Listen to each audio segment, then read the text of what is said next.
On en vient à la conférence de presse aujourd'hui des ministres de la Culture, Maurice Bandama, et de la Communication, Diakité Koti Souleymane. À l'ordre du jour, le 14e sommet de la francophonie. L'événement va se tenir du 12 au 14 octobre prochain à Kinshasa, en République démocratique du Congo. La Côte d'Ivoire sera représentée par le président de la République, Alassane Ouattara. Tout de suite, le compte-rendu de Marie-Laure Ngoran. 14e sommet de la francophonie.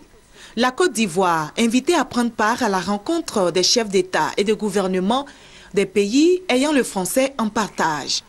À l'instar donc des 75 États membres de la francophonie, la Côte d'Ivoire sera présente à Kinshasa, capitale de la République démocratique du Congo, du 12 au 14 octobre 2012. Les enjeux sont importants. Les ministres ivoiriens de la culture et de la francophonie ainsi que de la communication ont reçu la presse pour en parler. La présence du chef de l'État ivoirien, Alassane Ouattara, à ce sommet de Kinshasa est un signe du repositionnement de la Côte d'Ivoire dans l'espace francophone.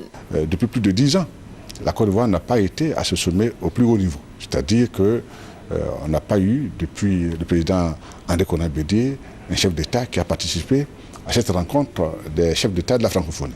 C'est donc le premier sommet auquel la Côte d'Ivoire va participer avec son chef de l'État. Et pour le chef de l'État, Alassane Ouattara, cette rencontre est essentielle. Elle est essentielle, elle signifie que la Côte d'Ivoire revient au devant de la scène, elle signifie que la Côte d'Ivoire reprend toute sa place au sein de la francophonie. Le ministère de la Communication compte tirer grand profit de ce rendez-vous de la famille francophone. En 2015, nous devons basculer de l'analogie vers le numérique.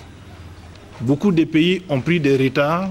Je veux me rendre compte sur place, voir l'évolution dans ces différents pays, où ils en sont exactement. Au niveau de la RDC, la libéralisation a été faite. Nous allons nous inspirer de ce qui s'est fait là-bas et voir qu'est-ce que nous pouvons prendre de bon pour la Côte d'Ivoire. Le label Côte d'Ivoire sera exporté à Kinshasa. Plusieurs activités pour meubler ce 14e sommet sont prévues, notamment soirées artistiques et culturelles pour présenter des mets ivoiriens, des prestations d'artistes et d'humoristes ivoiriens sont à l'affiche. Au village de la francophonie, les produits artisanaux et touristiques de la Côte d'Ivoire seront exposés, promus. À ce sommet, le chef de l'État sera accompagné par une délégation de 5 ministères, dont le ministère d'État, ministère des Affaires étrangères, ministère de la Communication, ministère de la Culture et de la francophonie. Au programme de ce sommet, une grande réflexion. Elle porte sur la francophonie, enjeux environnementaux et économiques face à la gouvernance mondiale.